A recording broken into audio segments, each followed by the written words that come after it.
Hello, hello, and we are live. I'm Jane Henry.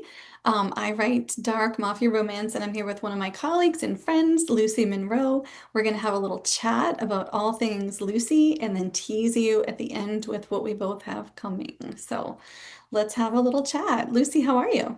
I'm great. Thank you. How are you doing today? I'm good, thank you. It's great to see you as Good. always. Always. Thank you. So, Lucy, what can you tell us a little bit about your writing? Because you've been at this for a while. How did you get into writing, and what led you to Mafia romance? How did I get into writing? Oh my gosh. Hmm, I had one of those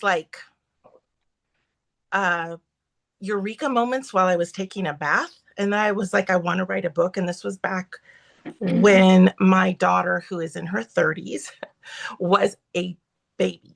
So I started writing. The first book I wrote was such garbage. I say that first book, we learned so much. I didn't even know that you were supposed to break. I mean, I had a master's degree in business, but when it came to actually writing a book, I didn't realize you're supposed to break paragraphs so that you couldn't have dialogue between two people in the same paragraph. Yep. Which is, I tell that story so people know it's like we all have stuff we don't know. It doesn't even matter if you have your MFA, there's stuff you don't know about, especially writing popular genre fiction, which is quite different. Mm, But so yeah, I wrote romance. I wrote and submitted to the different publishers in New York for 9 years until mm. I sold my first book. And then all 12 books I'd written before that sold to different publishers in New York after I sold the first one. Wow. So that was really cool. Mm, I know that's not the experience a lot of authors have, but it was mm, like, I don't know, it worked. It just clicked. And Mafia Romance came about in the winter of 22, 23. mm. It was like December and then January. I read Run, Posey, Run by Kate C. Wells. Yeah, You I know how love I feel that about that book. I love book. that book. And I wanted to read more books like it. And I Yeah. had read one Mafia romance before by a friend of mine, Alexander Voynov, and I knew I loved his writing. So I Mm, assumed I loved the book because I loved his writing. But when I mm, read Run, Posey, Run, I'd never read Kate before. And I was like, oh, I want to read more like this. So I started just glomming. I searched out Mafia romance. I was looking on Goodreads for the list. And yeah. I can be a bit obsessive. So in that Mm. first December to about February, I read over 200 books Wow. of Mafia romance. My Like I gosh. was reading constantly all day. I wasn't writing, I wasn't working, I was just reading constantly all day long. And I started having ideas for writing, like all these story ideas. So I Yeah. carried a journal with me everywhere. And Mm, I was constantly writing down different mm, stories. And when I started writing, I started working on 3 books at once because I couldn't decide which one I liked best. mm, mm, And I never really did. I just loved all 3 of them. But that just started the journey. And mm. I totally transitioned into writing Mafia romance. I quit. I had one more billionaire romance out, and then I quit writing anything but Mafia for a while. Mm. And now I'll have in September, I'll have another billionaire romance out again. But it Yay. it was like I was just so in love with the Mafia world and Mm, this mm, the concept of justice. Like the mm. really bad guys get it. You can kill them. Yeah. Just, Without even being nice about it. yeah, no, right? Like Right.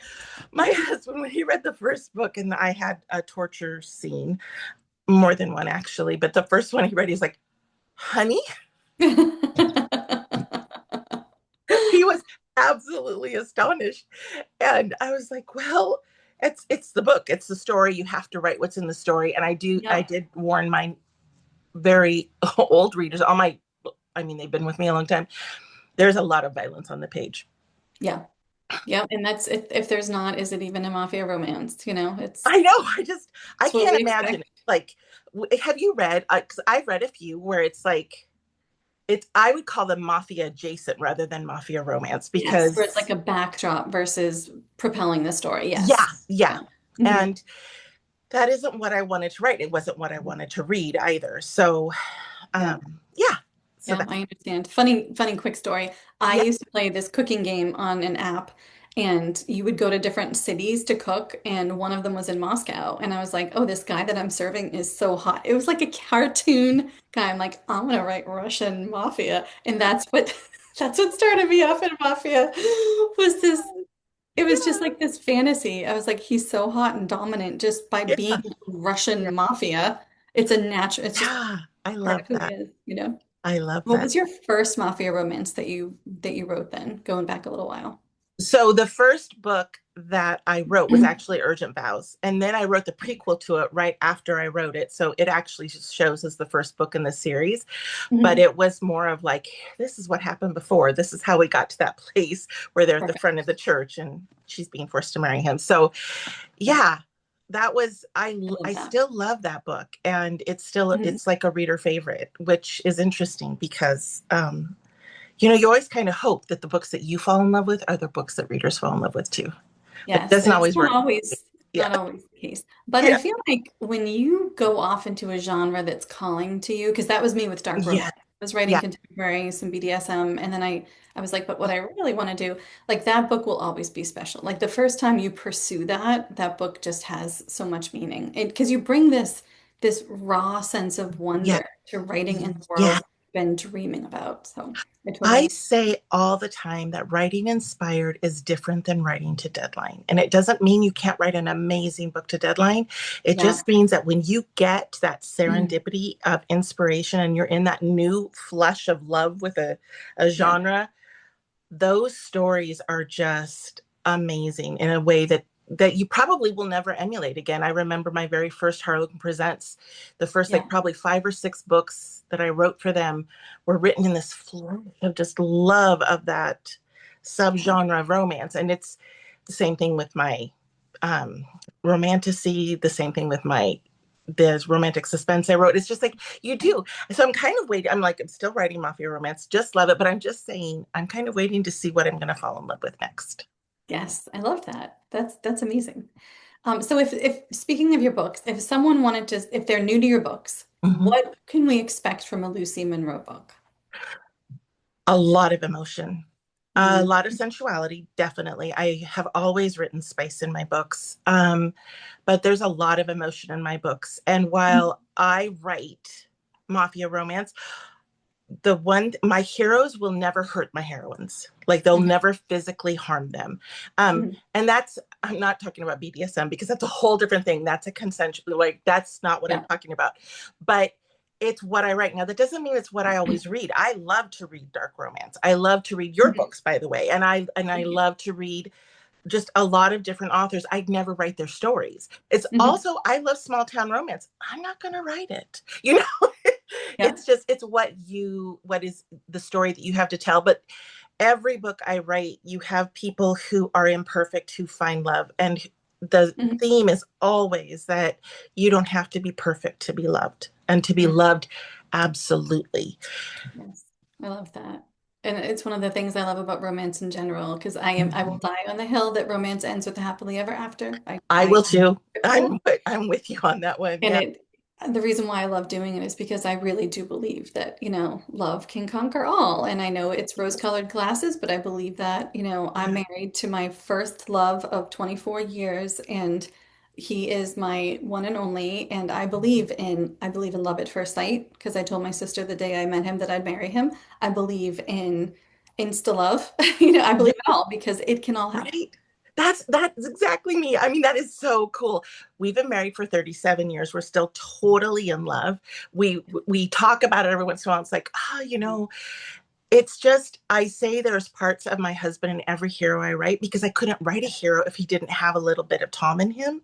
That Right. wouldn't be a hero to me. Yeah. But yeah, I'm thoroughly in love with this man who I fell in love with when I was very young. And yes, it was definitely insta love. And we were married within 11 months of meeting. We were Mhm. engaged within 3 months. And like I said, we've been married for 37 years. And it's just, yeah, It's we're so similar. We actually were engaged a couple of months after not after yeah, meeting. We actually had a separation. It's a long story. But then yeah, when we started dating, right. a couple months later, we were engaged. We kept it quiet. We didn't tell anybody. A few months after that, we got officially engaged, and then we're married within the year. And it was I 24 love years it. ago. When you know, Yeah, you know. and That's that it does great. inspire romance because you know that it's true. I once met a salesman who was asking me what I do for a living, and I said, I write romance. And he said to me, "Oh, you're the seller of dreams." And I have Oh, on yeah. to that. That was years ago. And I'm like, you know what? I I do. love I that. sell dreams. Yeah. And I loved it, you That's know? I always say that we sow seeds of hope into the world. There's a Yeah. lot of hopelessness in the world, but if you pick up a romance novel, it's not just that love is between two people, but that love covers so much. Yes. And when you put a romance book down, it's always my hope that if it's one of my books, that you feel a little bit more hopeful, a little bit better than you did when you picked it up. Yes, and I love that. I believe that love is an actual, real, live, living thing. So I Yes. believe when people read our books, it's not just fiction on a page. Like we do No. make people feel, we do bring Yeah. characters to Yeah. life. And specifically with erotic romance, I Mhm. feel it gives women, especially women, even though we do have male readers and writers, the majority Mhm. are women, I Sure. feel like it gives women a safe place to explore their sexuality in a Very way much that so. might not be, feasible in real life, Yeah. And I love that too. When I first started writing romance, the first probably 5 years I wrote, I kept getting letters. This was back in the day when people actually wrote letters and sent them to your publisher and you'd get it.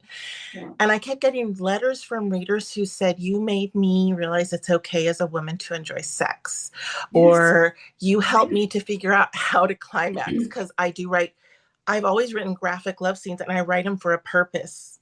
There Mhm. is, like, one, I think sex is beautiful. And two, if there is somebody reading my book, I want her to know that her body works and how it works and like how, Right. and his, and like how those things can come together and be really Yes. intense and really fun. But I haven't gotten one of those letters in a long time, but I'll never forget the first one I got and just Mhm. staring at that letter and being like, how did she not know this?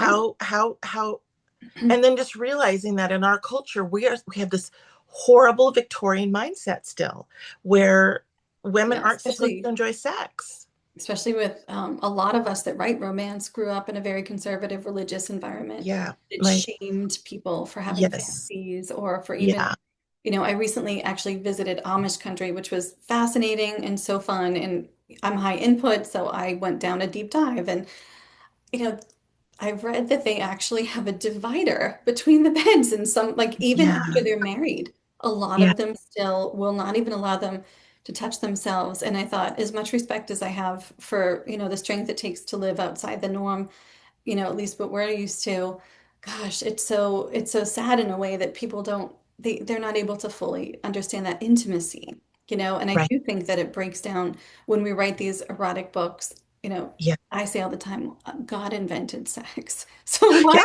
why are we ashamed of it? It's a beautiful expression of love, Exactly. Right. And Mhm. and I think that the more we make it titillating to talk about sex, like as if it's this secret thing, the Mhm. more we allow, I don't know, almost like, why do we, oh gosh, I won't get into this, but in our culture, there's a lot of harm done to women Yes. because we are taught not Yes. to enjoy, and because men are actually taught that if you can be outside the norm or whatever, like if you can, that it's a good thing. And it's like, no, that's toxic. But what Right. I'm writing is not. You want to read about, and I do what I call light BDSM in my books, right? Mhm. Because I do Yeah. a lot more bondage and submission, right? Mhm. And Yeah. I'm like, I write this and I think this is awesome and this is a beautiful expression of love. Mhm. But don't don't tell me that you need to control me without my consent Right. and think that that's a cool thing. Because and and romance is, we write a fantasy just like a mystery is a fantasy, because not every murder is Mhm. resolved. Every fiction that we write, the grittiest thriller is still a fantasy, Yeah. right? Yeah. But in that fantasy, our readers get a chance to work through emotions, experience emotions maybe they don't in their normal everyday life. Like you Mm. said, love is a real thing. Yeah. So as they're reading our books, and they've done studies on this. Their brains, our brains are going through, we're processing, Mhm. and we're processing our old traumas. We're processing the ability to love. We're learning empathy in a way that you can't do Mhm. without having fiction. I mean, I am such a believer that fiction is necessary for us to be decent human beings. And if Yes, we look back over history, we'll see that fiction has agreed. always been part of the human process, and the strongest cultures that survived had strong storytellers. Yes, absolutely. Stephen King had an interview once when someone was asking him, are audiobooks real books? And he's a big proponent, audiobooks are real books, Yeah, and as am yeah, I. yeah, And he said, the story is the vessel. yeah, I don't care if you read an ebook, yeah, an audiobook, yeah. if it's an oral tradition, like you mentioning some cultures Yes, pass it yeah, on, audiobook, whatever the story is, it's a vessel for story. And I yeah. 100% agree with that. I We love humans that. need story, you We know. do. We Yeah. really, really do. Yeah. So now that we started talking about your books and why you write them, what do you find the most challenging part of writing? Finishing a book after you've fallen in love with the characters and you don't want to let them go. I mean, that's so hard. And Yeah.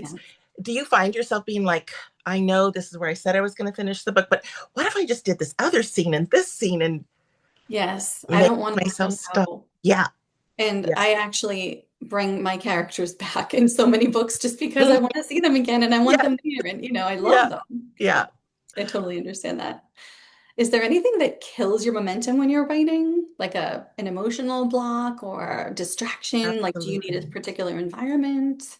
One of the I stopped reading reviews Yeah. way back in the day, Mhm. because even positive reviews can completely derail my writing process, because the way my brain is wired, it absolutely Yeah. focuses in on the negative or what Yeah. might not be working, and then I'm questioning every word I put in the page. Mhm. So I don't read reviews. I don't I mean, sometimes you have to, sometimes you're doing research or whatever, but Mhm. when a new book comes out, I am not the one reading all the reviews on the page. That is Yes. not me. I never read 1 or 2 star reviews, because I don't write for everybody, right? Yeah. I write for my readers, the readers who are going to love my story. Yeah. If you hate what I write, that's okay. Go find Mhm. someone you love. Like, that's awesome. I'll Yeah. never Agreed. criticize someone for not loving what I write, but I'm also not going to give them, they don't get a vote in what happens next, what the next story is, or how I write it, because I often say I'm not going to mess up this rapport I have with thousands and thousands of other readers all over the world in order to make one reader over here happy, Yes. right? And that does happen with a lot of authors. That one voice will get in your head and it will Yeah. impact your Yeah. ability to write and you'll be questioning, I've known plenty of authors that hit major roadblocks because of Yeah. that. Yeah. And you're right. Even I've gotten plenty of 5-star reviews that were kind of backhanded compliments. Yeah. Like, oh, Right. thank God the dialogue was on point this time or something like that. And then I'm like, Yeah. what's wrong with my other book? So Yeah. I very firmly believe that reviews are for readers, not for writers. Yes. Yes. And if someone has something to say, they're welcome to come in my inbox. Yeah. And I'm sure you have a process like I do where I do listen to my readers very regularly between beta reading and my content team because these are the people that I'm writing for. So Yeah, I that is agree with you. being on the my reader group. Like, I am very active within that group, and I do polls and I ask readers kind of like what kind of flash fiction they want, and then I pay attention to how they responded to what I did. I pay attention to the Yeah. comments they make about the stories. I Mm, write the book I want to read. I cannot do anything else after this many years in the industry. I no longer write to market. I'm just really lucky that I mhm. love what other readers love. So, Yes. like, Same. that's the story I want to write. Right. But it's yeah, I listen. I've written a ton of books because readers are like, "Oh my gosh, you're going to write this person's story." And I had no intention of writing that person's story. And Mhm. then I see how engaged the reader is, and then suddenly my muse gets engaged, and I start to think of the story. It doesn't happen all the time, obviously, because some characters, Mhm. like there's this one character in Urgent Vows, people keep asking if I'm going to write her story. I'm like, I have to like my characters. I don't like her yet. So, Yes. Yeah. you know, but Mhm. yeah, I definitely listen to my readers, and I love them. I appreciate them. I respect them, and I think that was one of the number one reasons I needed to move away from trad publishing was Mhm. because in the trad space, the publishers themselves are so focused on marketing driven editorial guidelines. They're not respecting readers to distinguish between stories. They're, and it's just, it's hard. I don't want to get into that, but it's, Oh, I understand totally. yeah. Yeah. Yeah. Even, yeah, they don't necessarily respect readers, and they also don't necessarily have as much respect for an author's creativity. They Oh, for could sure. definitely, put 100%. and this is why indie publishing is such a revolutionary concept, because you can Yes. explore things that traditional publishers didn't explore until it started making money. I will say That's that they would exactly never right. explore. They That's, do, yeah. but Yeah. only after the market's proven that they need them. But I Yeah. hear And then they always want to tweak it. To I Mhm. remember like the year I left Harlequin at one of the summits, they said they were looking at into, oh no, the year after, they were looking into Mafia romance, but of course the heroes would have to be a Harlequin hero. And I'm Mhm. like, no, you No. can't write a Mafia Don who's a Harlequin hero, because that does, those two things just don't go. Those are like, All but due respect, Fabio. yeah, No. right. Not Oh happening. No. gosh, yeah. Yeah, I completely understand that.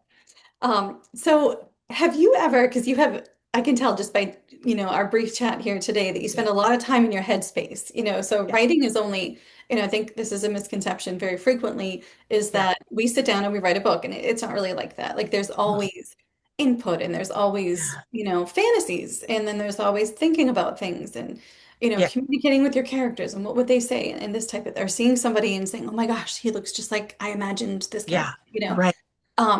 So I'm wondering if you've ever put someone in real life in a book, and if so, was it as cathartic as it sounds?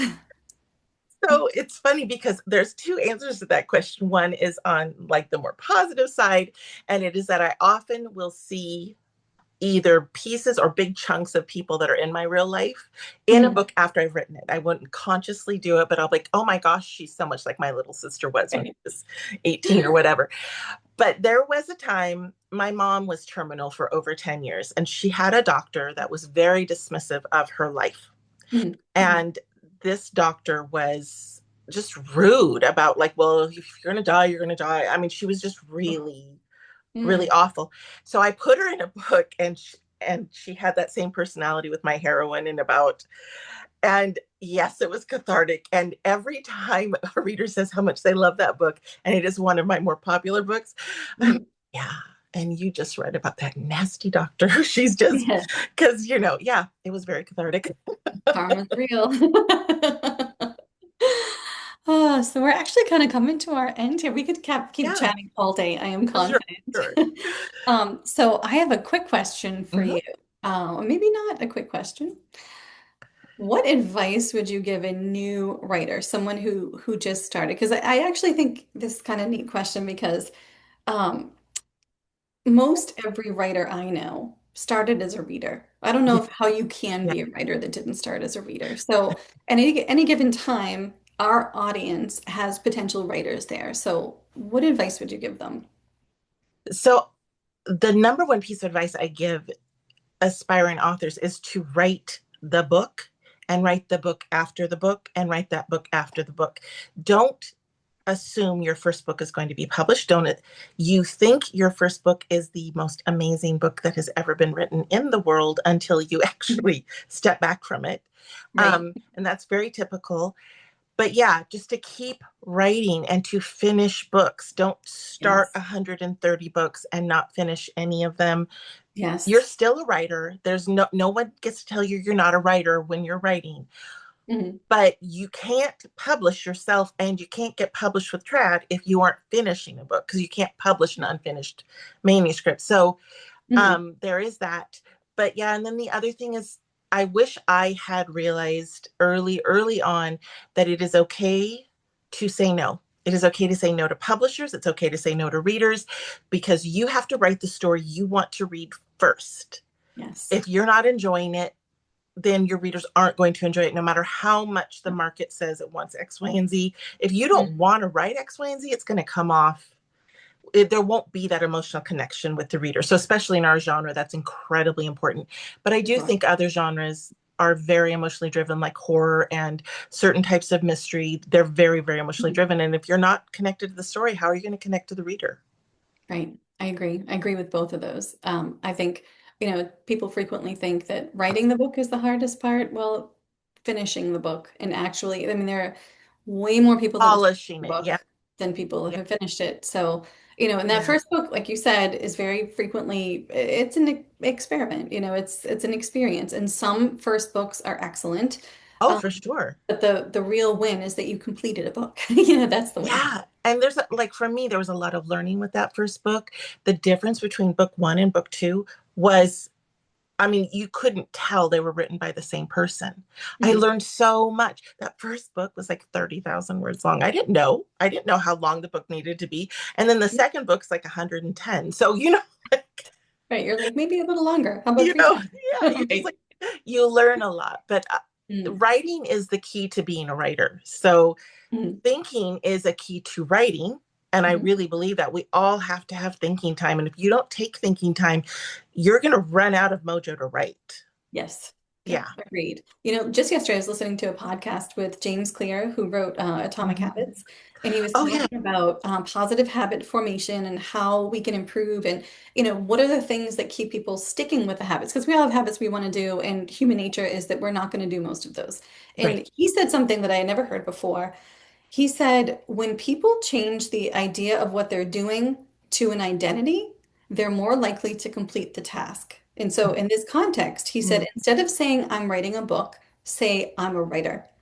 You know, Yeah. it, Yeah. and that makes the change in the brain that gets you to continue to come back to the page. I thought that was kind of Yes. interesting. I love that. And I think right there is an answer to this imposter syndrome that's so common among writers. Mm, The more you tell yourself you're a writer, instead of letting someone else define what that means to you, the less right. you're going to be deviled by that imposter syndrome. Imposter syndrome is Right. terribly damaging to the writer. It is, and pretty much everybody I know, if not everybody, experiences it. It For doesn't matter who you sure. are. In Yeah. some ways, the most successful ones have the greatest Hmm. imposter syndromes. Hmm. So, agreed. Yeah. So we are coming to an end here. Before we close, do you have anything that you want to share with your readers? We talked about maybe sharing a little surprise or what comes next. What do you want to share with us? So right now, Sins of Innocence is out, but Honorable Sins is coming out in August. And Yeah. um, Mick and Kara's story was in Sins of Arrogance, and then Honorable Sins is there. It's another book with those two characters. And if you've read Sins of Arrogance, you'll know. Okay, so Kara is going to give a very special Christmas gift to Mick, and it is one that is born of some trauma in Mhm. their first book, but in a really Mhm. positive way they're going to resolve, and both of them work through some things that were still there, and it's really sexy too. Ooh, I'm very excited. That's great. You You. asked me earlier if Yeah. I could share a Yeah. little surprise. So my surprise, if any of my readers are here, there's a couple in book one of my series that you guys were shipping. Book three is their story. And at the end of book three, you're going to find out who the hero of book four is, which is still a secret. The only people who know are my beta reader and my editor, two people in the whole world who know which book I'm writing for book four. And there's a hint in the placeholder blurb on Amazon. So that's my surprise. Ooh, I love that. Thank you. It's like a mystery. This is so cool. Little mystery. Great. I can't really tell people yet because it's a major spoiler until you read book Yep. three. Yep. But anyway, this was so fun, Lucy. I had a lot of fun Me chatting too. with you. So thank you for taking time today to chat with me. Thank you. Thanks so much.